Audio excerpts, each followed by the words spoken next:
Very ரொம்ப இன்ட்ரெஸ்டிங்கான விஷயம் என்னன்னா, தேவன் நம்ம மேல விசுவாசமா இருக்கிறது ஒரு பெரிய நற்செய்தி. ரைட்? ஏன் அப்படின்னா, நம்ம அவர் மேல ஃபெய்த்ஃபுல்லா இருக்கிறது அப் அண்ட் டவுன் மாதிரி தான் இருக்கு. நம்மளோட இசிஜி மேல மேல கீழே இறங்கி தான் போயிட்டு இருக்கு. ஒரு கிராஃப் போல தான் இருக்கு. திடீர்னு அதிகமா இருக்கு, திடீர்னு கம்மியா இருக்கு. பட் சந்தோஷமான விஷயம் என்னன்னா, நம்ம அவருக்கு எவ்வளவு விசுவாசமா இருக்கிறோமோ, அதை விட தேவன் நம்ம மேல வைத்திருக்க விசுவாசம் வந்து கடலோட பெருசா இருக்கு அப்படின்னு தான் நான் சொல்ல போறேன். அவர் வந்து நம்மளோட எல்லா காலங்களிலும் நம்ம மேல விசுவாசமா இருக்கிறார் அப்படிங்கிறது வந்து ஒரு நமக்கு தேவனை ஆராதனை செய்கிற உண்மையான தேவனை ஆராதனை செய்த ஒவ்வொருக்கும் ஒரு பெரிய நற்செய்தி. It's more then how we are faithful to him. The good news is he is more faithful to us at all times. And ஏற்கனவே நம்ம சொன்னது போல sometimes we give illustration about how an animal, maybe a cat, maybe you would have seen a cat carrying his kitten in his mouth. So ஒரு பூனை வந்து தன்னுடைய குட்டியை என்ன பண்ணும், தன் வாயில கவி கொண்டு போறத பாக்குறோம். So so so it's not about how the cat என்னதான் தன்னுடைய குட்டியானது அது வந்து என்ன ஒண்ணும் பண்ணாது, பட் கழுத்தை பிடிச்சு அது கூட்டு போவோம். நாய் குட்டியானது, நாய் பூனை எல்லாம் பாத்தீங்கன்னா தன்னோட குட்டியை வந்து கடித்து அதை பாதுகாப்பா வைத்துக்கும். எல்லா மிருகங்களுக்கும் இந்த ஒரு பழக்கம் இருக்கு. சோ அது போல தேவன் பாத்தீங்கன்னா அதையெல்லாம் படைத்த தேவன், அவருக்கு ஒரு பெரிய குணாதிசயம் இருக்கு. என்ன அப்படின்னா, தன்னை நேசிக்கிறவங்களை வந்து அவர் என்ன பண்ணாரு, ரொம்ப ஃபெய்த்ஃபுல்லா இருக்காரு அவங்களோட. ஒரு உறவுமுறைன்னு பார்க்கும்போது God wins all the relationship. நம்மள்ட்ட இருக்கிற அந்த உறவுமுறையோட கடவுள் நம்ம மேல வைத்திருக்க உறவுமுறை வந்து ரொம்ப ஒரு டிஸ்கனெக்ட் ஆகாம இருக்கு. It is always consistent. Sometimes even நமக்கு தெரிந்த வசனமானது, தாய் தன் தகவல் சே மறந்தாலும் அவர் நம்மளை மறக்க மாட்டாங்க. எப்படி ஒரு தாய் தன் செய்தியை மறக்க முடியும்? கண்டிப்பா மறக்கிறதுக்கு வாய்ப்பே இல்லை.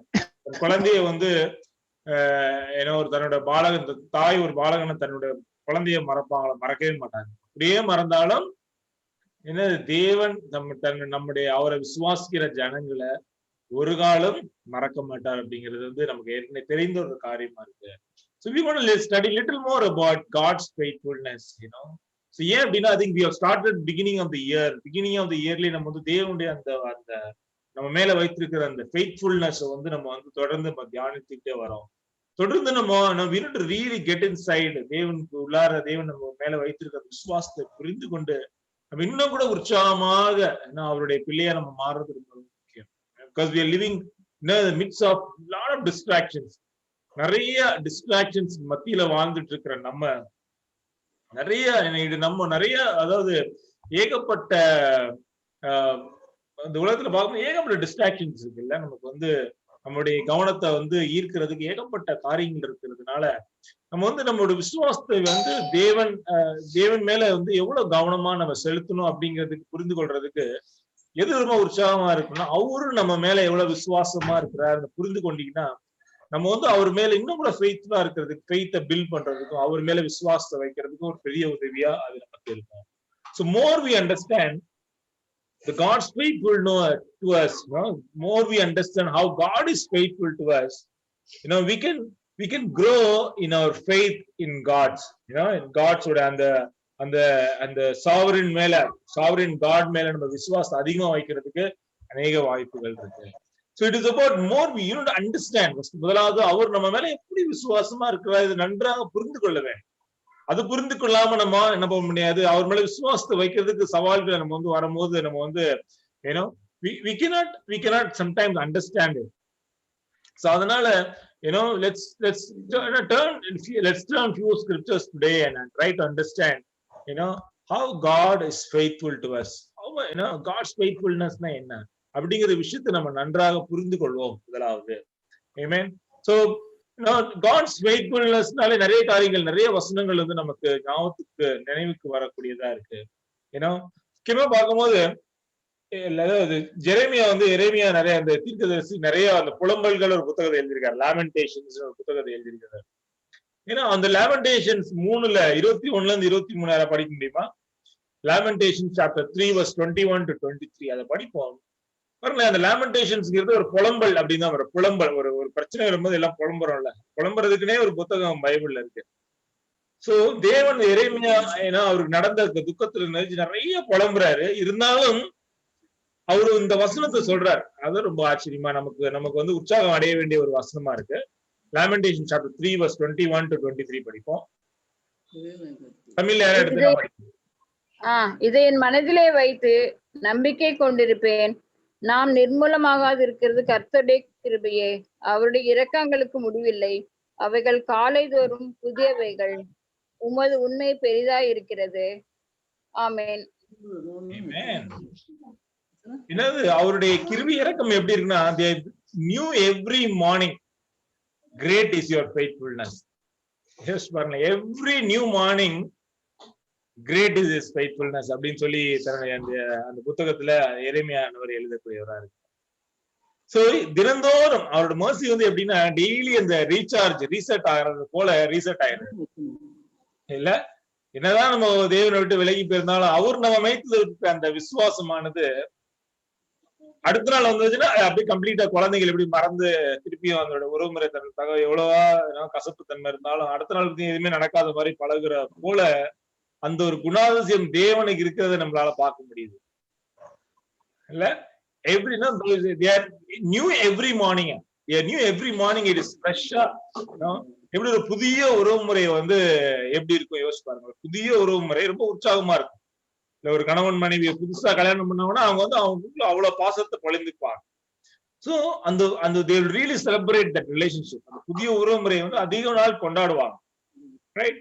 தேவனும் அதே போலதான் நம்ம என்ன பண்றாரு, நம்ம மேல எவ்வளவுதான் பழகினாலும் ஒரு தெரிஞ்சவர் தானே அப்படின்னு சொல்லி அசட்டை எல்லாம் பண்ணாம ஒவ்வொரு நாளும் நம்ம மேல வைத்திருக்க உறவுமுறையானது அனுதினமும் அவர் புதுசா இருக்கிறான்.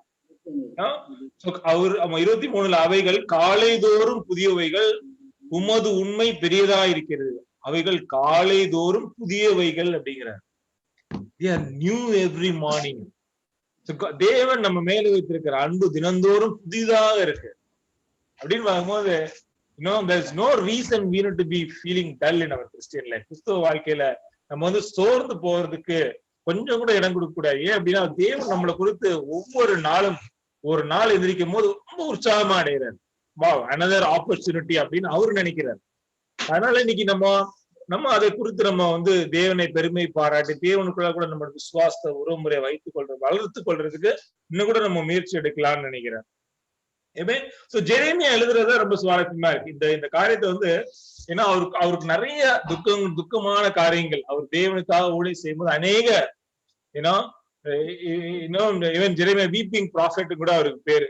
அப்படின்னா மீனிங்னா அழுது புலம்புகிற ஒரு தீர்க்கதரிசி. அவரு இப்போ பார்த்தாலும் புலம்பிக்கிட்டே இருப்பா, இது சரியில்லை அது சரியில்லை இது பண்ணிட்டாரு அப்படி நடந்துச்சு அப்படின்னு ஒரு அழுகையான ரொம்ப ரொம்ப சோகமான ஒரு ஒரு குணாதிசயம் பெற்றிருந்த இந்த எரேமியா இந்த தீர்க்கதரிசியானவர் when comes to God, கடவுளை பத்தி அவர் நினைக்கும் போது ஒரு விஷயத்தை கிரெடிட் பண்றாரு. அது என்னதான் நான் சோகமா இருந்தாலும் எவ்ரி நியூ மார்னிங் வரும்போது அவரு என் மேல வந்து ஒரு புதிய உறவுமுறையை வைத்து என்னை வந்து உற்சாகப்படுத்துறாரு அப்படின்னு அவரு தன்னுடைய சொந்த கையில எழுதக்கூடியவரா இருக்காரு.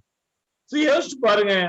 அப்படின்னா எரேமியா இந்த மாதிரி எழுத முடியும் அப்படின்னா வாழ்நாட்கள்ல மேக்சிமம் அவர் 95% வந்து அவர் லைஃப்ல வந்து சோகமான காரியங்கள் தான் நடக்குது. அதாவது தேவனுக்காக ஊழியம் செய்யும்போது நிறைய இடர்கள் அவர் நடக்குது.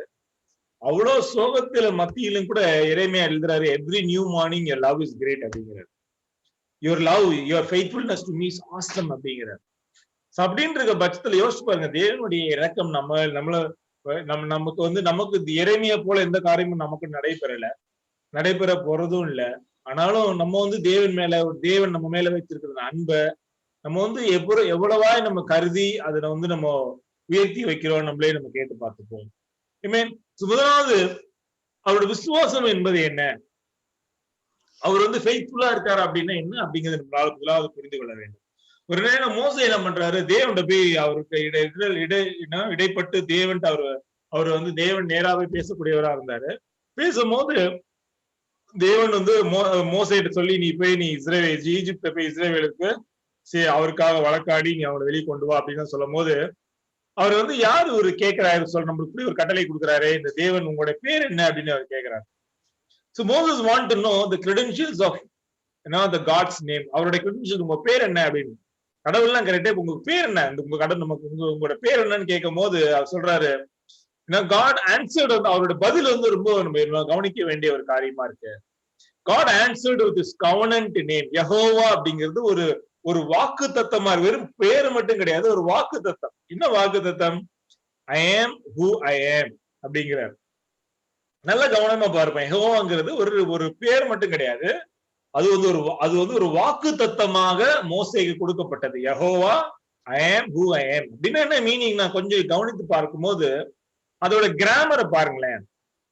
ஏன்னா அதோடைய அந்த இலக்கணத்தை நம்ம பார்க்கும் போது அவர் என்ன எப்படி எந்த கிராமர் யூஸ் பண்றாருன்னா, இஸ் ட்ரைங் டு பி ஒரு பிரசன்ட் டென்ஸ் வேர்ப் வந்து அங்க யூஸ் பண்றாரு. அப்படின்னா என்னன்னா, ஒரு நடந்து கொண்டிருக்கிற சம்பவத்தை இப்ப நீங்க என்ன பண்றீங்கன்னா, நான் சாப்பிட்டு இருக்கேன் அப்படின்னு சொல்லுவாங்கல்ல. இப்ப நீங்க என்ன பண்ணிட்டு இருக்க? நான் பாடிட்டு இருக்கேன். இப்ப என்ன பண்ணிட்டு இருக்கேன் அப்படிங்கறது நான் யாராவது நம்மளுடைய இலக்கணத்துல சொல்லும் போது ஐ ஆம் டூயிங் சம்திங் அப்படிங்கிற மாதிரி நம்ம சொல்லுவோமா இல்லையா? அதே போல தேவன் தன்னுடைய நாமத்தை வந்து சொல்லும் போது ஐ ஆம் ஹூ ஐ ஆம் சொல்லி தன்னுடைய பிரசன்ட் டென்ஸ வந்து சொல்றாரு. It is not about past. ஒரு கடந்த காலத்தை பத்தி வைத்து அவருடைய நாமத்தை அவர் சொல்லல, எதிர்காலத்தை வைத்து அவருடைய நாமத்தை அவர் விளக்க சொல்லல. ஐ ஆம் ஹூ ஐ ஆம் அப்படிங்கிற. அப்படின்னா என்ன மீனிங்? அப்படின்னா அவருடைய சித்தம், அவருடைய அறிவு, அவருடைய பர்பஸ், ஹாப்பினஸ் எல்லாமே எல்லா காலங்களிலும் ஒரே மாதிரி இருக்கு அப்படிங்கறது அது அர்த்தம். அவருடைய தன்மை, தேவத்துவ தன்மைன்னு சொல்லுவோம்ல, அது கடவுளுடைய தன்மை எப்படின்னா எல்லா நாளும் ஒரே மாதிரி இருக்கும். அதான் அவருடைய மீனிங்கே.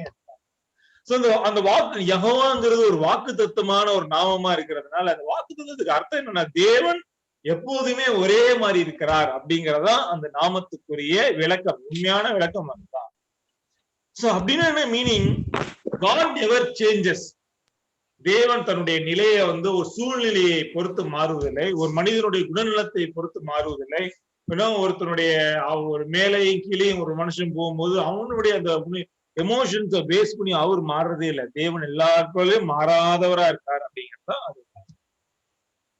சோ விசுவாசம், தேவன் நம்ம மேல இருக்க விசுவாசமே, அவருடைய நாமமே அப்படிதான் இருக்கு. அப்படின்னா என்ன? தேவன்னாலே அவர் நம்ம மேல விசுவாசமா இருப்பார் அப்படிங்கிறது அவருடைய நாமம். அப்படி ஒரு விசேஷத்துவம் நம்முடைய தேவனுக்கு இருக்கு அப்படின்னு பார்க்கும்போது ரொம்ப உற்சாகமா இருக்கு. டியூட்டரோனாமி உபாகமம் அதிகாரம் 7:9 படிப்பனமோ, உபாகமம் அதிகாரம் 7:9. டியூட்டரோனாமி சாப்டர் 7:9 யாரா எடுத்தீங்கன்னா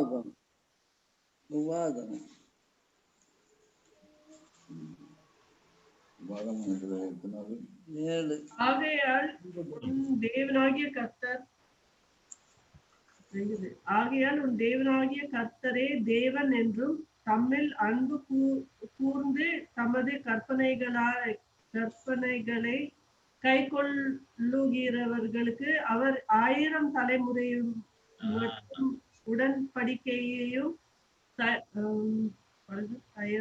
தயவையும் காக்கிற உண்மையுள்ள தேவன் என்றும். அப்படின்னு என்ன இங்க பார்க்கும்போது அந்த யெகோவா அப்படின்னு சொல்றோம்ல, know that Jehovah God is your God அப்படின்னா என்ன மீனிங்? யெகோவாவின் தேவன் அப்படின்னா அதுக்கு விளக்கத்தை வந்து உபாகமத்துல மோசே எழுதுறாரு. அப்படின்னா என்னன்னா, the faithful God who keeps his gracious covenant loyalty for 1000 generations with those who love him and keep his commands.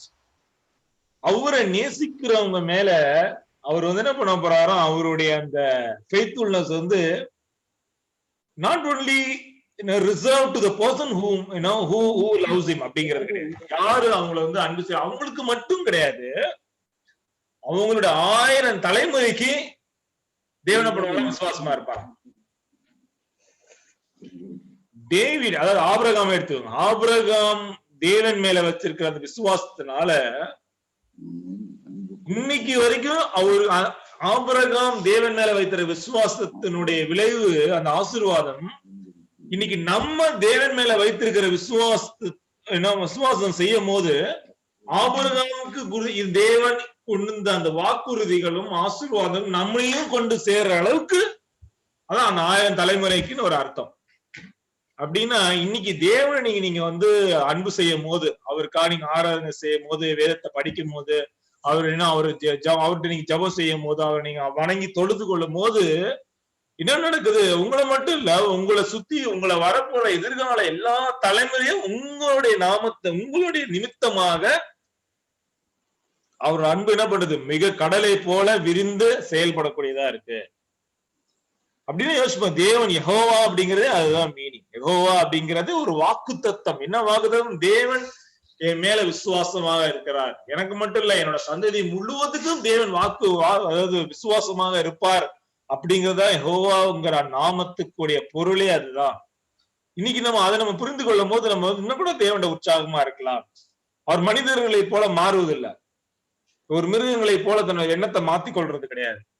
ஏன்னா ஒருவேளை நம்ம கூட ஒரு சில நேரங்கள்ல உறவு முறைகளை நம்மளுடைய முடிவை மாத்திக்கிறோம் இல்ல. ஈவன் நம்ம உலகத்துல பாத்தீங்கன்னா கல்யாணம் ஆனவங்க திடீர்னு டைவர்ஸ் பண்ணிக்கிறாங்க. நல்ல ஒரு ஃபர்ஸ்ட் வாக்குறுதி கொடுக்குறாங்க, எல்லாம் முன்னாடியும் சாட்சி சொல்றாங்க, அதுக்கப்புறம் எங்களுக்கு விருப்பம் இல்லைன்னு சொல்றாங்க. அது போல தேவன் என்ன பண்ண போறதில்ல, தேவன் நமக்கு நம்ம மேல வைத்திரு வாக்குறுதியை அவர் விட்டு கொடுக்க போறதுலே இல்லை, எப்போதுமே விசுவாசமா இருப்பார் அப்படிங்கறதா அதனுடைய அர்த்தம். மல்கியா அதிகாரம் 3:6 மலாக்கி சாப்டர் 3:6 படிப்போம். நான் கர்த்தர், நான் மாறாதவர், ஆகையால் யாக்கோபின் புத்திரராகிய நீங்கள் நிர்மூலமாகவில்லை. ஆமென். ரொம்ப சிம்பிளா சொல்ற, நான் Jehovah, I have not change. நான் கர்த்தர், ஐ ஹவ் நாட் சேஞ்ச் அப்படிங்கிற ரொம்ப ஸ்ட்ரெயிட்டா பேசுறாரு பாருங்களேன். ரொம்ப ஸ்ட்ரெயிட்டா சொல்றாரு, நான் கர்த்தர், நான் மாறாதவர் அப்படின்ட்டார். சோ கடவுளுடைய ஒரு தன்மை, ஒரு குணாதிசயம், மிகப்பெரிய ஒரு குணாதிசயம் என்னன்னா அவர் எப்போதுமே மாற மாட்டார். புரியுதுங்களா? நம்ம பலவீனம் அடையலாம், அவருக்கு விசுவாசமா இருக்கலாம், அவர் நம்ம பிரேயர் பண்ண மறந்துடலாம், பைபிள் படிக்க மறந்துடலாம், சபைக்கு மீட்டிங் வர்றதுக்கு மறந்துடலாம், லேட்டா வரலாம். ஏன்னா நீங்க எவ்வளவு தவறுகள் நம்ம செய்ய மேல செஞ்சுக்கிட்டே இருக்கலாம். ஆனா அவரு நம்ம மேல வைத்திருக்கிற அந்த அன்பு எப்போதுமே மாற போறதே இல்லை அப்படிங்கிறது நமக்கு நம்ம பெற்றுக்கொள்ள வேண்டிய பெரிய ஒரு அற்புதமான வசனமா. இதுக்கு மேல நல்ல வசனம் எனக்கு பைபிள்ல இருக்க முடியுமா அப்படின்னு தெரியல. Because I Jehovah I have not change அப்படிங்கிறார் இல்ல. அதனால நம்ம தேவனை குறித்து ஒரு சரியான ஒரு மனப்பான்மையை நம்ம எல்லாம் வைத்துக் கொள்ள வேண்டும். ஏன்னா அவருக்கு தேவன் நம்ம மேல வைத்திருக்க அன்பும் அப்படிதான் இருக்கு. நம்ம மேல வைத்திருக்க அன்பு எப்போதுமே மாற போறதே இல்லை. எப்போதுமே அது நிரந்தரமான ஒரு அன்பு. ஏன்னா பவுல் எழுதுறாரு, அதாவது கர்த்தருடைய கிறிஸ்துவின் அன்பை என்னை விட்டு பிரிப்பவன் யார் அப்படின்னு கேட்கிறார். அவரு நம்ம மேல வச்சிருக்க அன்பை யாராலுமே பிரிக்கவே முடியாதான். நான் கர்த்தர், நான் மாறாதவர் அப்படிங்கிற மாதிரி தேவனுடைய அந்த வாக்குத்தத்தத்தை நம்மளால படிக்கிறோம். அவருடைய நாமமே ஒரு வாக்குத்தத்தம் அப்படிங்கறத இன்னைக்கு நம்ம புரிந்து கொள்ள வேண்டிய ஒரு அற்புதமான காரியமா இருக்கு. இன்னும் பார்க்கும்போது எபிரேயர்ல ஏன்னா எபிரேயர் எழுதுறாரு, எபிரேயர் 13:8 படிப்போம். இந்த எபிரேயர் எழுத்தாளர் என்ன பண்றாரு, அப்படி அவரும் இதான் சொல்றாரு பாருங்களேன். பாருங்க, இயேசு கிறிஸ்துக்கும் தேவனும் அவர்தான், இயேசு கிறிஸ்து தான் தேவன் அப்படிங்கிறதுக்கு இந்த வசனம் இன்னொரு சாட்சியாக கூட இருக்கு. எபிரேயர் அதிகாரம் 13:8 படிப்போம். யாரா எடுத்தீங்கன்னா படிங்க. எபிரேயர், ஹீப்ரூஸ் சாப்டர் 13:8. நேற்றும் இன்றும் என்றும் மாறாதவராய் இருக்கிறார். ஆமென். பாருங்க, இயேசு கிறிஸ்து நேற்றும் இன்றும் என்றும் மாறாதவராக இருக்கிறார். யெகோவா அப்படிங்கிறதுக்கு அர்த்தம் அதுதான். யெகோவாங்கிற அர்த்தம் எல்லா நாளும் ஒரே மாதிரி இருக்கார், பிரசன்ட் எப்போதுமே ஒரே நிலையில தான் இருக்கார் அப்படிங்கறதா நாம். இயேசு கிறிஸ்து பாத்தீங்கன்னா யெகோவாவுடைய அந்த நாமத்தை நல்ல விவரித்து இந்த வசனங்கள் எழுதப்பட்டிருக்கு. யெகோவா மீன் அவருடைய நாமம் என்னன்னா நேற்றும் இன்றும் என்றும் மாறாதவரை தான் யெகோவான்னு கூப்பிட முடியும். அதுக்கு பாத்திரமா இருக்கிற தேவன், நாம் தேவன் வணங்கி கொண்டிருக்கிற தேவன் மட்டுமே அப்படிங்கறதா இன்னைக்கு நம்ம உற்சாகம் அடைய வேண்டிய ஒரு விஷயம். அதனால நம்ம மேல தேவன் அளவு கடந்து கடலோடு அதிகமாக அதோடைய பரப்பளவை காட்டிலும், அந்த வானத்தோட பரப்பளவை காட்டிலும் தேவன் நம்ம மேல வைத்திருக்கிற அன்பு மிக பெரியது அப்படிங்கறத நம்ம உற்சாகத்தோட நம்ம கேட்டுக்கொள்ள வேண்டிய ஒரு காரியம். வேதமும் அதைதான் போதிக்கக்கூடியதா இருக்கு. தொடர்ந்து நம்ம இந்த தேவன் நம்ம மேல இருக்க இந்த விசுவாசம் இதனால என்ன ஆக போகுது, என்ன எனக்கு கொண்டு வர போகுது அப்படின்னு கொஞ்சம் இன்னும் கூட வசனத்தை கொஞ்சம் ஆழமா பார்க்கும்போது இன்னும் கூட நம்ம உற்சாகமா அடையலாம். இந்த தேவன் நமக்கு இவ்வளவு பிடிப்பட்ட விசுவாசத்தை தேவன் வைத்து நம்ம மேல வைத்திருக்கிறாரு, அதனால எனக்கு என்னென்னலாம் நடக்க போகுது அப்படின்னு பார்க்கும்போது கூட இன்னும் சுவாரஸ்யமா இருக்கு. நிறைய காரியங்களை கூட நம்ம புரிந்து கொள்வதற்கு வசனமா இருக்கு. முதலாவது அது அந்த அந்த அந்த தேவன் நம்ம மேலுக்கு விசுவாசம் அப்படின்னு சொல்றதுக்கு முன்னாடி அதை வந்து எப்படி நம்ம எக்ஸ்பிளைன் பண்ணலாம் அப்படின்னு கொண்டு வர போகுது அப்படின்னா, முதலாவது அவருடைய வாக்கு தத்துவம் தான் நம்ம முதலாவது நம்ம புரிந்து கொள்ள வேண்டிய காரியமா இருக்கு. God has a promise on all things. எதனாலும் ஒரு ப்ராமிஸ். தேவன் எந்த ஒரு வாக்குறுதியும் பண்றாரு, ஒரு ஒரு சத்தியமாக சொல்றாரு. ஒரு வாக்குறுதின்னு என்னது? அவர் நமக்கு அவர் சொன்ன ஒவ்வொரு வார்த்தையுமே உடன்படிக்கையா தான் இருக்கு. மனுஷன் தேவன்கிட்ட பேசுறது, இந்த மனுஷன்கிட்ட கொடுத்த ஒவ்வொரு காரியமும் ஒரு வாக்குறுதியாவே இருக்கு, ஒரு வாக்கு தத்துவமாவே அமைந்திருக்கிறத நம்ம இன்னும் கூட அதை குறித்து உற்சாகம் அடையலாம். ஐசியா அதிகாரம் 55 ஐசியா சாப்டர் 55 verse 10 to 11 நாம் படிப்போம். அற்புதமான வானத்திலிருந்து இறங்கி அவ்விடத்துக்கு திரும்பாமல் பூமியை நனைத்து அதன் முளை கிளம்பி விளையும்படி செய்து விதைக்கிறவனுக்கு விதையையும் புசிக்கிறவனுக்கு ஆகாரத்தையும் கொடுக்கிறது எப்படியோ அப்படியே என் வாயிலிருந்து புறப்படும் வசனமும் இருக்கும். அது வெறுமையா என்னிடத்திற்கு திரும்பாமல் அது நான் விரும்புகிறதை செய்து நான் அதை அனுப்பின காரியம் ஆகும்படி வாய்க்கும். ஆமென். அதாவது எப்படின்னா, முதலாவது அந்த வாக்குறுதி நமக்கு எப்படியாய் நமக்கு காணப்படுதுன்னா வெளிப்படுது அப்படின்னா, முதலாவது அவர் வாக்குறுதிகள் மூலமாக, அவரோட வாக்கு தத்தமாக இருக்கிற தேவனோட வார்த்தை மூலமாக நமக்கு அது வெளிப்படுது. அந்த வாக்குறுதியோட வல்லமை என்ன? தேவனோட நம்ம படிக்கிற பைபிள் படிக்கிறோமே, அந்த பைபிளுடைய அதோடைய வல்லமைன்னு ஒன்று இருக்குல்ல. ஏன்னா யோசிச்சு பாருங்க, நான் நிறைய நம்ம சோப்புல எல்லாம் பார்த்திருக்கோம். ஏன்னா இது 99.9% ஜெர்ம்ஸை கில் பண்ணும். நோபடி வில் கிளைம் 100% இல்ல. எந்த ஒரு சோப்புகளோ இந்த மாதிரி இந்த கிருமி நாசினிகளோ 100% கில் பண்ணியது எந்த இதுவுமே சொல்ல முடியாது. ஏன்னா நம்ம வேக்சின்ஸ் இன்னைக்கு வந்துட்டு இருக்கிற அந்த வேக்சினும் இத்தனை சதவீதம் தான் வேலை செய்யும் அப்படின்னு தான் போட்டு. சோ எந்த காரியமே முழுமை அடைய போறதே இல்லை. எதுக்குமே அதாவது நீங்க கேரண்டி எனிதிங்.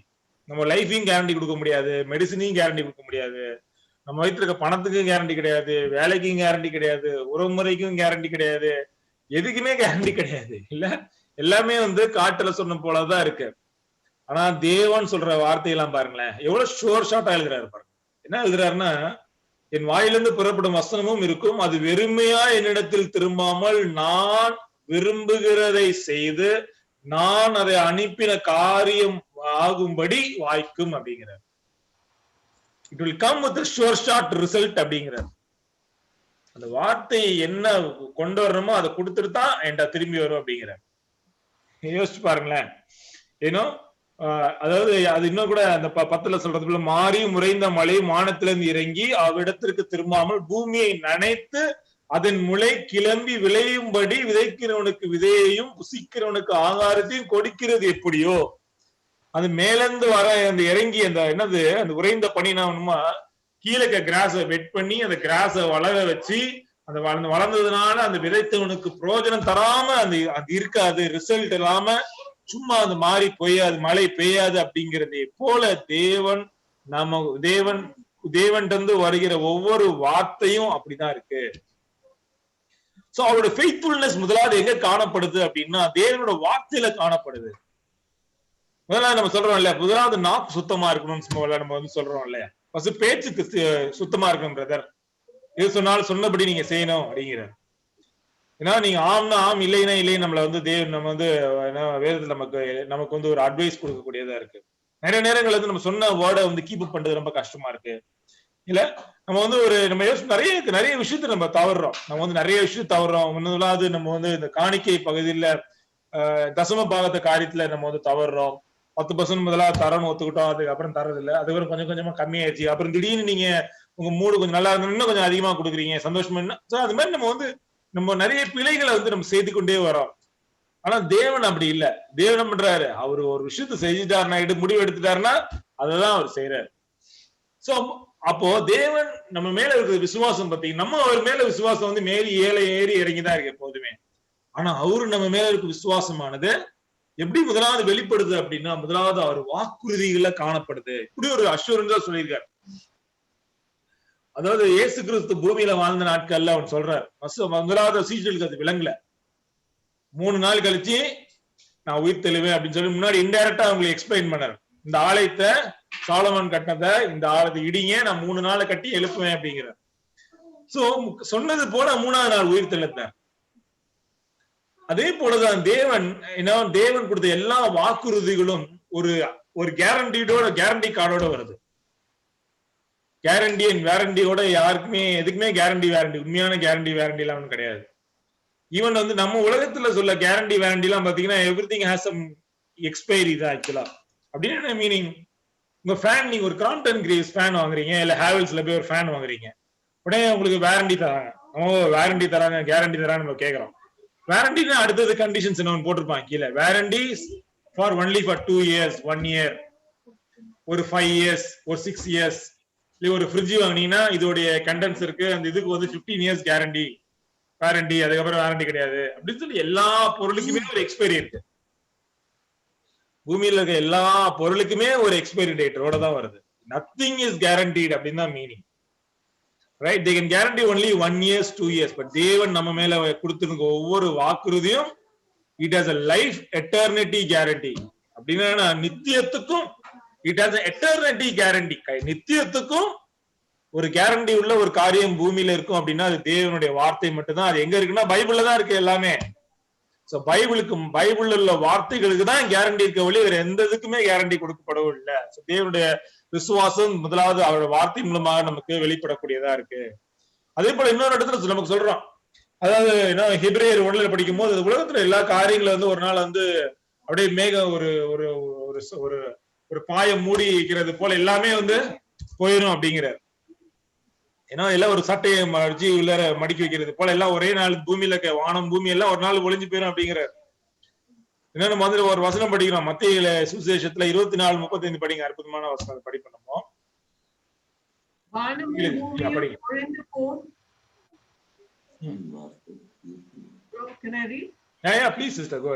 வானமும் பூமியும் ஒழிந்து போம், என் வார்த்தைகளோ ஒழிந்து போவதில்லை. என்ன எழுதுறாரு தேவன், எப்படி முன்னாடி சொல்றாரு, அதோட எஃபெக்ட் இல்லாம திரும்பி வராது, அப்படி ஒரு கேரண்டி கொடுக்குறாரு. எந்த கேரண்டி இப்படி ஒரு கேரண்டி யாராலையும் கொடுக்கவே முடியாது. அடுத்த கேரண்டி என்ன சொல்றாரு அப்படின்னா, அவரோட கேரண்டி கார்டுல என்ன எழுதப்பட்டிருக்கு, உலகத்துல உள்ள எல்லா கேரண்டி கார்டுக்கும் கண்டிஷன்ஸ் அப்ளை. ஏன்னா அவர் சொல்ல கேரண்டிக்கு முதலாவது ரிசல்ட், கன்ஃபார்மா ரிசல்ட் இருக்கு ப்ரோ அப்படிங்கிறார். பைபிள் படிச்சுன்னு உங்க வாழ்க்கை கண்டிப்பா மேம்படும் சொல்லி கேரண்டி கொடுத்துறாரு. அடுத்த கேரண்டி என்ன சொல்றாரு, வானமும் பூமியும் ஒளிந்து போகும், என் வார்த்தைகளோ ஒளிந்து போவதில்லை. அப்போ தேவன் கொடுத்த அந்த வாக்குறுதிகளுக்கு எக்ஸ்பைரியே கிடையாதுன்னு அர்த்தம் இல்ல. முதலாவது ரிசல்ட் கேரண்டீடு, ரெண்டாவது அதோடைய எத்தனை வருஷத்துக்கு கேரண்டி போனா அதுக்கு எக்ஸ்பைரி எட்டர்னிட்டி, அதுவும் எட்டர்னிட்டி தான். ஏன்னா எந்த அளவுக்குன்னா heaven and earth will pass away but my words will never pass away அப்படின்னா என்ன மீனிங், நம்ம மடிந்து போன அப்புறமும் தேவன் நம்ம மேல வைத்திருந்த வாக்குறுதி உறுதியா அப்படியேதான் இருக்க போகுது. யோசிச்சு பாருங்களேன், தேவன் எவ்வளவு தெளிவா தன்னுடைய நம்ம மேல வைத்திருக்கிற அந்த விசுவாசத்தை அவரு நம்ம மேல பகிர்ந்து கொண்டு வரான்னு பார்க்கும்போது நம்ம உற்சாகம் அடையணுமா இல்லையா? Amen, brothers and sisters. Amen. We need to really look at God's word seriously, because the God's word, Bible, வேதம் மட்டுமே அந்த ரிசல்ட் blessings கேரண்டி கொடுக்க முடியும். எக்ஸ்பைரி டேட் இல்லாத ஒரு விஷயம் பூமியில இருக்கும் அப்படின்னா அது பைபிள் மட்டும்தான், வேற எதுவுமே கிடையாது. Amen. ரெண்டாவது அவரோட தேவன் நம்ம மேல வைத்திருக்கிற விசுவாசம், the faithfulness, இது ரெண்டாவது முறையா எப்படி முதலாவது வாக்குத்தத்தம் மூலமா வெளிப்பட்டது, ரெண்டாவது முறையா வெளிப்பட்டது போது God will keep us. அதுதான் அப்படின்னா God will keep us அப்படின்னா keep me whatever happens around me, but God will keep me protected அப்படிங்கிறது அவருடைய வாக்குறுதியாக இருக்கு. அவர் நம்ம மேல வைத்திருக்க விசுவாசம் இப்படியாக காணப்படுது. அவர் நம்ம மேல வைத்திருக்க அன்பு steadfast love, மாறாத அன்பு. It will not be cut off. எரேமியா எழுதுறார், எரேமியால அவர் நம்ம மேல இருக்க அன்பு கட் ஆஃபே ஆகாதான். நம்ம ஆக்டர்ஸ் நம்ம நினைச்சோம் ஃபர்ஸ்ட் ரிலையன்ஸ் போனோம், ஆனா அதுக்கப்புறம் என்ன பண்ணோம், ஐடியா போனோம், வோடாஃபோன் போனோம், ஏர்டெல் போறோம், ஒரு மாறிட்டே போறோம். நம்ம எல்லாமே சிக்னல் இதுல கம்மியா இருக்கு, அதுல வீக்கா இருக்கு, சிக்னல் இதாகுது, நிறைய ப்ராப்ளம் சொல்லி இப்ப ஏதாவது சிக்னல் எல்லாம் ஏதாவது ஒரு ப்ரொவைடரா வச்சிருக்கோம் கையில. இது திடீர்னு பார்த்தா அதுலயும் சிக்னல் இல்லாம போயிருக்கு. இப்ப அது இல்லாம 4G இல்லாம 5G வர போகுது. எத்தனை G வந்தாலும் சிக்னல் டிராப் என்னைக்கும் ஆக போகுது. நம்ம டிவில என்னதான் நம்ம எவ்வளவு அட்வான்ஸ் டெக்னாலஜி வச்சிருந்தாலும் கொஞ்சம் மேகமூட்டம் இருந்தா டிவி தெரியாது, டிஸ்கனெக்ட் ஆக வாய்ப்பு இருக்கு. நம்ம வந்து எத்தனை சாதனங்கள், mobile phone, WhatsApp, Twitter, Facebook, எவ்வளவுதான் வந்து சோசியல் ஆப்ஸ் எல்லாம் இருந்தாலும் மனிதனுக்குள்ள அந்த உறவு முறைய இன்னும் அந்த கேப்பை வந்து இன்னும் சரி செய்ய முடியல. ஒரே வீட்டுல கணவன் மனைவிகள் ஒன்னா வாழ்ந்தாலும், ஒரே கூடாரத்துல ஒரு குடும்பம் வாழ்ந்தாலும் அவங்களுக்குள்ள அந்த ஒற்றுமை 100% வரப்போறதே இல்ல. முயற்சி தான் எடுக்கிறோம், பட் இருந்தாலும் 100% அமைய போறதே இல்ல. அப்படின்னு இருக்க பட்சத்துல எந்த உறவுமுறை, எந்த விஷயம் தான் வந்து எதுக்கு எப்போதுமே மாறாம இருக்க போகுது அப்படின்னா, தேவன் நம்ம மேல வச்சிருக்க அன்பை தவிர மத்த எல்லாமே மாறப்போகுது. யோசிச்சு பாருங்க, தேவன் நம்ம மேல வைக்கிற அன்பு மட்டும் எப்போதுமே மாற போறதே இல்லை. ஏன்னா அது குறித்து நம்ம உற்சாகமா அடைவோம். நம்ம உற்சாகம் அடைவதுக்கு இதோட ஒரு இன்னொரு உற்சாகமான காரியம் எதுவுமே இல்லை ஆக்சுவலா. சோ அவரோட விசுவாசம் எப்படி, என்ன கேரண்டி? நான் வந்து பரலோகம் போவேன்னு யாராவது கேட்கலாம்ல. நான் பரலோகம், நான் சபைக்கு வந்துட்டேன், ஞானஸ்தானம் எடுத்துட்டேன், சபைக்குள்ள வந்துட்டேன், என்ன கேரண்டி இருக்கு நான் பரலோகம் போவேன்? இப்ப நம்ம லைவ் யோசிச்சு பாக்கலாம், ஐயோ நம்ம போவோமான்னு டவுட் சில நேரங்கள்ல வர வாய்ப்பு இருக்கு. ஆனா 1 கொரிந்தியர் 1:8-9 படிங்களேன். எத்தனை பேர் பரலோகம் போவீங்க அப்படின்னு தூக்குனீங்கன்னா எத்தனை பேர் கை தூக்குவீங்க? கன்ஃபார்மா நான் போவேன் அப்படின்னு சொல்லி எத்தனை பேர் வந்து மன உறுதியா வெளியே சொல்ல முடியும்? மேபி வந்து கல்பனா சொல்லலாம், மேபி மிரியம் சொல்லலாம், ஆனா யாரு வந்து கன்ஃபார்மா சொல்லுவான்னு தெரியல. ஆனா வேதம் சொல்றது படிப்போம். 1 கொரிந்தியர் அதிகாரம் 1 கொரிந்தியர் அதிகாரம் 1:8-9 படிப்போம். 1 கொரிந்தியர் அதிகாரம் நாளிலே நீங்கள் குற்றம் சாட்டப்படாதவர்களாய் இருக்கும்படி முடிவு பரியந்தம் அவர் உங்களை ஸ்திரப்படுத்துவார். நம்முடைய குமாரனும் நம்முடைய கர்த்தருமாய் இருக்கிற இயேசு கிறிஸ்துவுடனே ஐக்கியமாய் இருப்பதற்கு உங்களை அழைத்த தேவன் உண்மையுள்ளவர். ஆமென். 8ல நம்முடைய கர்த்தராக இயேசு கிறிஸ்துவின் நாளிலேனா கடைசி ஜட்ஜ்மெண்ட் டேல நீங்கள் குற்றம் சாட்டாதபடி இவர்களாய் இருக்கும்படி முடிவு பரியந்தம் அவர் உங்களை ஸ்திரப்படுத்துவார். நம்ம ஜட்ஜ்மெண்ட் சீட்ல போய் நிக்கும் போது யோசிச்சு பார்ப்போம்ல, இந்த சின்னலாம் எடுத்து பேசிடுவாங்களோ, இதை வச்சு நம்ம நியாய தீர்ப்பு வழங்கிடுவாங்களோன்னு பயத்துல நம்ம வாழ்ந்துட்டு இருக்கலாம். ஆனா என்ன சொல்லுது, ஏன்னா இங்க வந்து பால் கொரிந்தியருக்கு எழுதுறாரு. என்ன எழுதுறாருன்னா, மத்தவங்க, அதாவது கிறிஸ்துவின் நாளிலே நீங்கள் குற்றம் சாட்டாதவர்களாய் இருக்கும்படி முடிவு பரியந்தம் அவர் உங்களை ஸ்திரப்படுத்துவாராம். அந்த மாதிரி குற்றம் சாத்தானது உங்க மேல குற்றம் செலுத்தாதபடி, அந்த நியாய தீர்ப்புக்குள்ளார நீங்க உள்ளார போகாதபடி உங்க வந்து ஒரு ப்ரொடெக்ஷன் கிடைக்கும். எப்படின்னா ஜீசஸ் மூலமா கிடைக்க போகுது. ரைட்? ஆமென். இது ஒரு நற்செய்திதான் இல்லையா? நம்முடைய குமாரனுடைய தம்முடைய குமாரனும் நம்முடைய கர்த்தருமாய் இருக்கிற இயேசு கிறிஸ்துவனுடனே ஐக்கியமாய் இருப்பதற்கு உங்களை அழைத்த தேவன் உண்மையுள்ளவர் அப்படின்னு படிக்கிறோம். நான் படிக்கிறேன் 9 திரும்பி. தம்முடைய குமாரனும் நம்முடைய கர்த்தருமாய் இருக்கிற இயேசு கிறிஸ்துவனுடனே ஐக்கியமாய் இருப்பதற்கு, ஐக்கியமேனா ஒன்னா இருக்கிறதுக்கு உங்களை அழைத்த தேவன், கிறிஸ்துவோட ஒன்னா இருக்கிறதுக்கு தேவன் நம்மளை அழைத்தாராம். அந்த தேவன் எப்படிப்பட்டவராம்? உண்மை உள்ளவர் அப்படின்னு சொல்லி பைபிள் படிக்கிறோம். அப்புறம் என்ன, அப்படி அந்த அர்த்தம் என்னன்னா, நம்முடைய மன உறுதி கிறிஸ்துக்குள்ளார இருக்கிற மன உறுதின்னு ஒன்று இருக்குல்ல, அந்த மன உறுதி எப்படி இருக்கணும் அப்படின்னா, not because we are right அப்படிங்கிறதுக்காக கிடையாது. நம்ம வந்து கடவுள் மணி நான் இன்னைக்கு சரியா இருக்கிறேன் அப்படி அதை பொறுத்து நம்முடைய மன உறுதி இருக்கணும்னு இன்னைக்கு அவசியம் கிடையாது. பட் உங்க மன உறுதி எப்படி இருக்கணும் அப்படின்னா, அவரு என் மேல விசுவாசமா இருக்காரு, அந்த அளவுக்கு விசுவாசமா இருக்காரு, அதனால நான் பரலோகம் போவேன் அப்படின்னு நீங்க நினைச்சீங்கன்னா அதுதான் உண்மையான மன உறுதி. ஏன்னா அந்த மன உறுதி அசைக்கப்படுவதே போறதே இல்லை. We will be blameless on the day of judgment day. We will be blameless because we are living with him.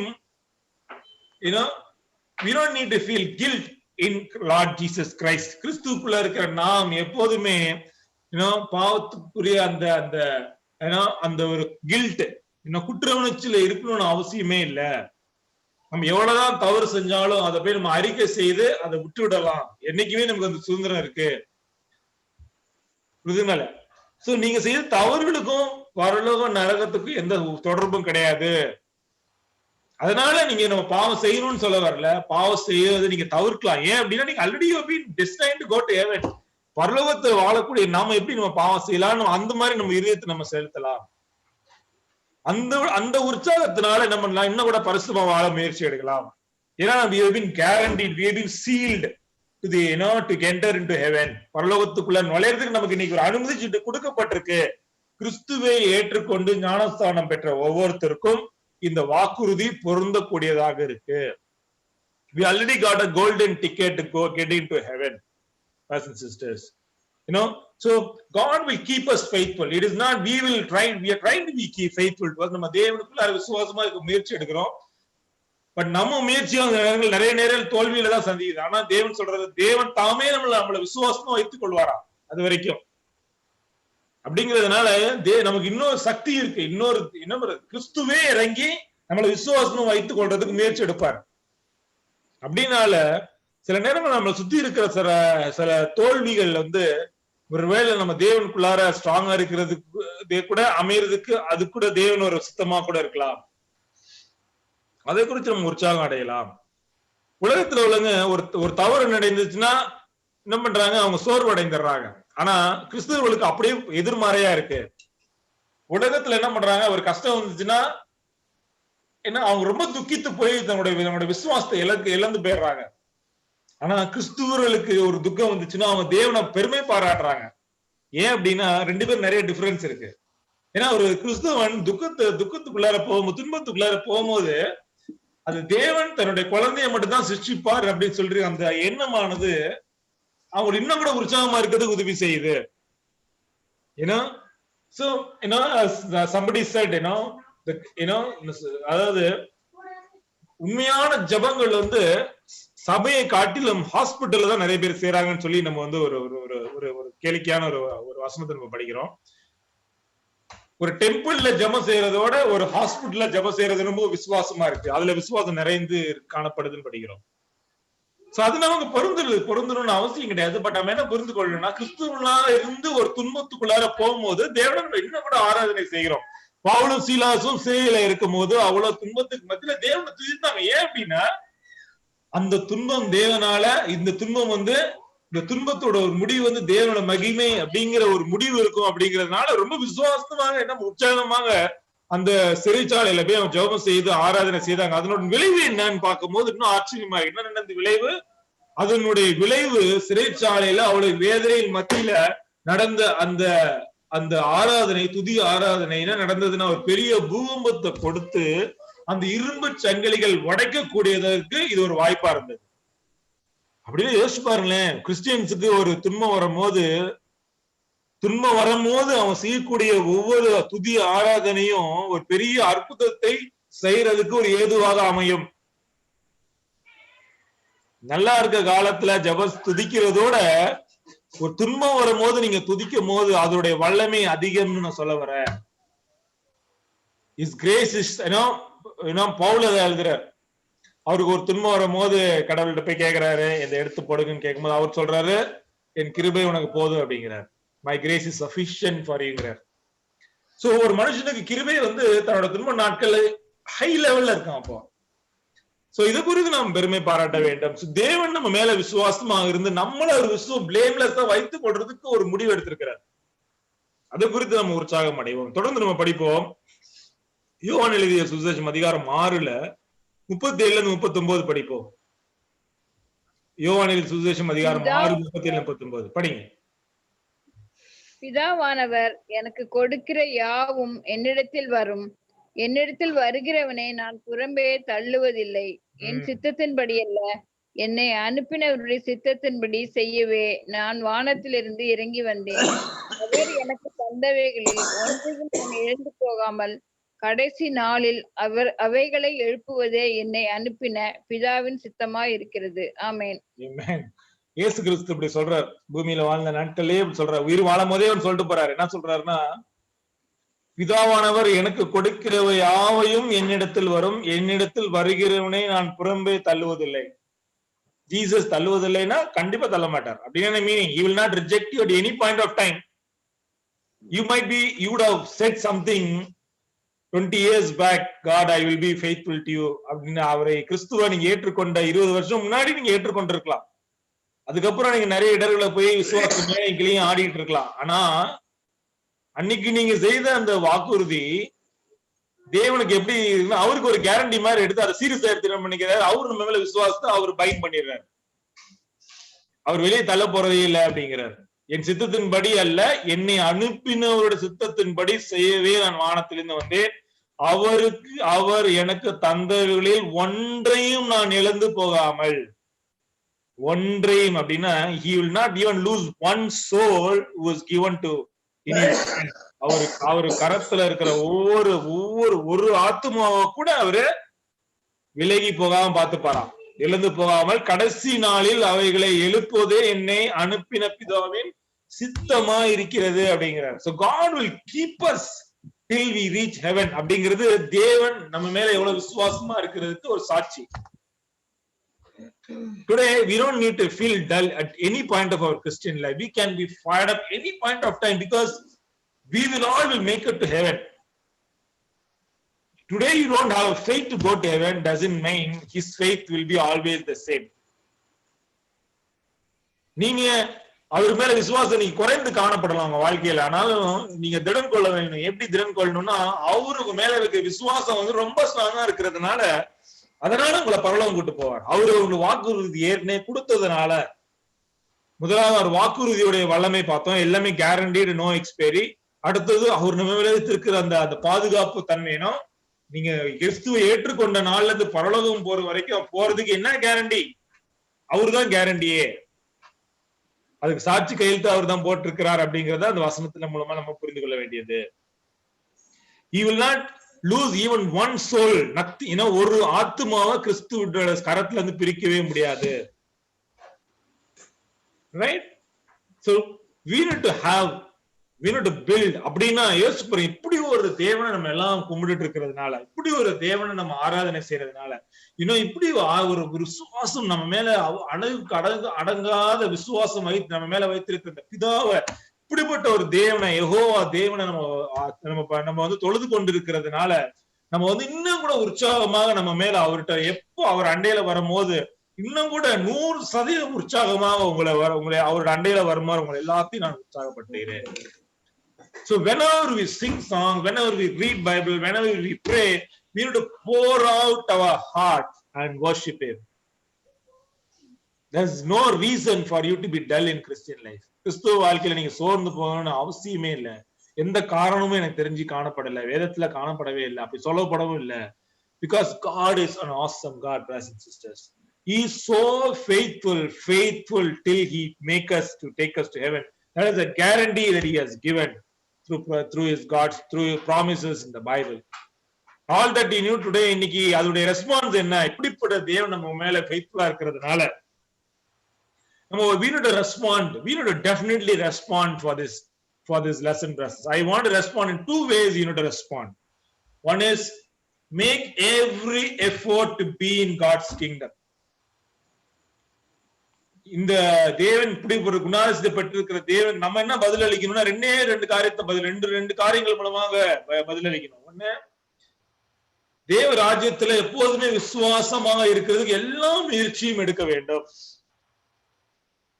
அத சொல்றோம்ல, இடுக்கமான வாசல் வழியே உட்பிரவேசிக்க பிரயாசப்படுங்கள்.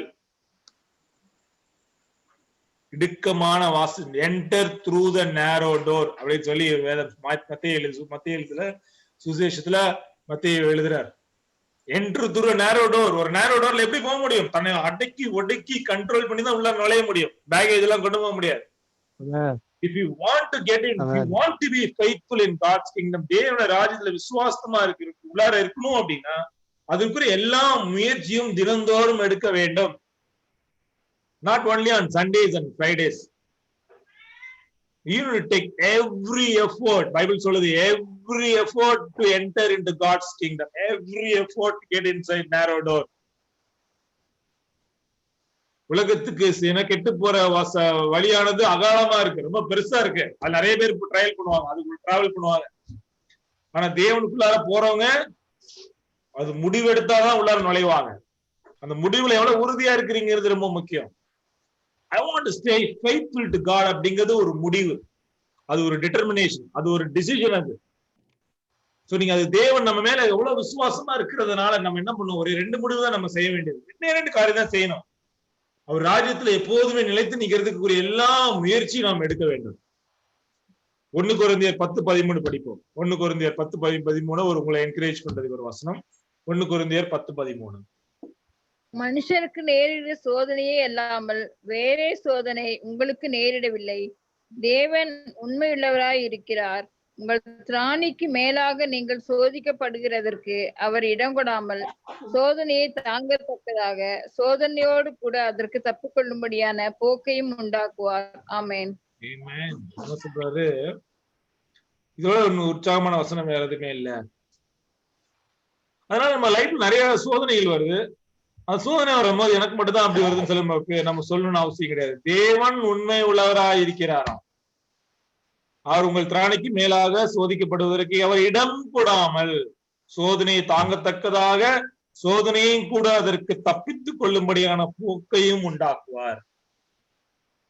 God will make a way, in midst of all the trials that we go through. Right? Everybody has the trials, brothers and sisters. No matter who you are. நீ எப்படிப்பட்ட ஆளா இருந்தாலும் எல்லாத்துக்கும் ஒரு சோதனை ஒரே அளவுதான் இருக்கு. இட்ஸ் நாட் லைக் அவருக்கு எல்லா வசதி இருக்கிறதுனால தேவனுக்கு விசுவாசமா இருக்காரு அப்படின்லாம் நீங்க சொல்ல முடியாது. யாரையுமே நீ கை கட்டி சொல்ல முடியாது. எல்லாருக்கும் அவங்களுக்கு ஏற்ற அளவுக்கு பிரச்சனையானது இருக்கு. பட் சம்படி என்ன பண்றது, என்ன டிஃபரன்ஸ் என்னன்னா, கொஞ்சம் பேர் அந்த அவ்வளவு பிரச்சனைகள் மத்தியிலும் வெயிட்ஃபுல்லா இருக்கிறாங்க. சில பேர் கொஞ்சம் பிரச்சனைக்குள்ளார மாட்டிக்கிட்டு தேவனை விட்டுட்டு போயிடுறாங்க. அதுதான் டிஃபரன்ஸ். வெளியே ஒரு மனுஷனுக்கு நேரிடுற சோதனை வந்து எல்லாத்துக்கும் ஒரு ஆள் அவனுடைய தகுதிக்கு தான் இருக்கு. அப்படின்னு என்ன, அவனுடைய தகுதின்னு சொல்றதோட அவனுடைய பலத்துக்குள்ளாரதான் இருக்கு அப்படிங்கறத நமக்கு புரிந்து கொள்ள வேண்டும். அதனால நம்ம வந்து ஒரு இடர்கள் வரும்போது, நம்ம பினான்சியலா ஒரு ட்ரபிள் வரலாம், ஹெல்த் வழியா ட்ரபிள் வரலாம், உறவு முறையில பிரச்சனை வரலாம். We may go through so many trials and tests in the world, but we need to always look for, ஒரு பிரச்சனை வரும்போது ஃபர்ஸ்ட் தேவனுக்கு நமக்குள்ள உறவு முறையில பிரச்சனை வராம பாத்துக்கணும். You might go through financial challenge, you might go through relationship challenge, you might go through some sick problem, all health problem, all problem. But நம்ம பார்த்துக்கொள்ள வேண்டியது, நான் தேவனுக்குள்ளார உள்ள எல்லா பிரச்சனையும் எவ்வளவு பிரச்சனை வந்தாலும் தேவனுக்கும் எனக்குள்ள உறவு முறையில எந்த பங்கும் வராம, எந்த ஒரு பிரச்சனை வராம பாத்துக்கணும். அதுதான் நம்மளுடைய பொறுப்பு இன்னைக்கு. First thing. செகண்ட் ரெஸ்பான்ஸ் என்னன்னா, 2 திமோத்தேயு அதிகாரம் 2:13 படிப்போம். 2 திமோத்தேயு அதிகாரம் 2:13. நாம் உண்மை இல்லாதவர்களாய் இருந்தாலும் அவர் உண்மையுள்ளவராய் இருக்கிறார். அவர் தம்மை மறுதலிக்க மாட்டார். ஆமென். என்ன ஸ்கிரிப்சர் யோசிச்சு பாருங்களேன். இப்படி ஒரு சொன்ன யாராவது ஏதாவது சொல்ல முடியுமா? நாம் உண்மை இல்லாதவர்களாய் இருந்தாலும் அவர் உண்மையுள்ளவராய் இருக்கிறார். அவர் உண்மை உள்ளவராய் இருக்கிறார். அவர் தம்மை தாம் மறுதலிக்க மாட்டார் அப்படிங்கிறார். என்ன மீனிங்னா, நம்ம என்னதான் அன்பெய்த்ஃபுல்லா இருந்தாலும் அவர் நம்மளோட ஃபெய்த்ஃபுல்லா தான் இருப்பார் பிரதர்ஸ் அப்படிங்கிறார். அப்போ நம்ம ரெஸ்பாண்ட் எப்படி பண்ணணும்னா, அதுக்கு நம்ம எப்படி பதிலளிக்கணும்னா, we should not forget his faithfulness forever. அவர் நம்ம மேல வைத்திருக்கிற விசுவாசம் என்று நம்ம மறக்க கூடாது. ஆக்சுவலா we should not forget, we should remind ourselves, God loves me, God forgives me, God ஏற்கனவே பாவத்தை மன்னித்துட்டார். நான் வந்து அதுல அந்த ஃபெய்த்ஃபுல்னஸ் நம்ம விலகி போகாம பாத்துக்கணும். நம்ம ஒவ்வொரு நாள் எப்படி ஞாபகம், நீங்க ஒருவேளை தேவன வசனத்தை தேவந்தோறும் படிக்கும் போது ஞாபகத்தை வச்சுக்கலாம். வீட சுத்தி நீங்க தேவ வசனத்தை எழுதி வச்சு படிச்சுக்கலாம். there are so many ways we can remember, we can remind ourselves God's promises. So the first thing is, நம்ம ஒரு பிரச்சனை வரும்போது தேவனுக்கு ஒரு முறையில எந்த பிரச்சனை வராம பாத்துக்கணும். ரெண்டாவது, அவருடைய அந்த விசுவாசம், தேவன் நம்ம மேல அன்பை என்னைக்குமே மறக்க கூடாது. எப்போதுமே கிராட்டிடியூடா, கிரேட்ஃபுல்லா இருக்கிறதுக்கு நம்ம பழகிக்கணும். ஏன்னா நன்றியால் துதிப்பாடு நாவாலே என்று பாடுகிறது. அவர் எப்போதுமே நன்றி செலுத்துறதுக்கும் அவரை ஸ்தோத்திரிக்கிறதுக்கும் நம்ம என்னைக்குமே தவற விடாம தினந்தோறும் அவர் டெய்லி மார்னிங் எந்திரிச்சு தேங்க் காட் அப்படிங்கறத சொல்றதுக்கு மறந்துடவே கூடாது. சகோதர சகோதரிகளே, இது அவர் நம்ம மேல வைத்திருக்கிற அந்த விசுவாசத்துக்கு, அவர் நம்ம மேல வைத்திருக்கிற அன்புக்கு நம்ம இப்படிதான் மறுதலிக்கு, இப்படிதான் நம்ம ரெஸ்பாண்ட் பண்ணணும், பிரதிபலிக்கணும் அப்படின்னு எல்லாத்தையும் உங்களை வேண்டிக் கொள்கிறேன். So now we need to be excited. Hope you're all excited. நீங்க வந்து உற்சாகமா கிறிஸ்துக்குள்ள இருக்கிறீங்கன்னு நான் விசுவாசிக்கிறேன். இந்த ஆண்டு முழுவதும் நம்ம கடவுளுக்கு ஃபெய்த்ஃபுல்லா இருக்கிறதுக்கு முயற்சி எடுக்க போறோம்.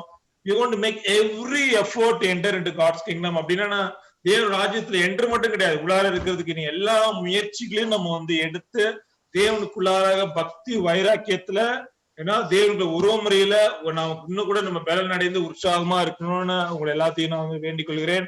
நீங்க கடவுள் இந்த செய்தியை நீங்க கேட்டதுக்கு பொறுமையா இருந்து கேட்டதுக்கு நன்றி செலுத்தி உங்க எல்லாத்தையும் கடவுள் ஆசீர்வதிப்பாராக. ஆமென்.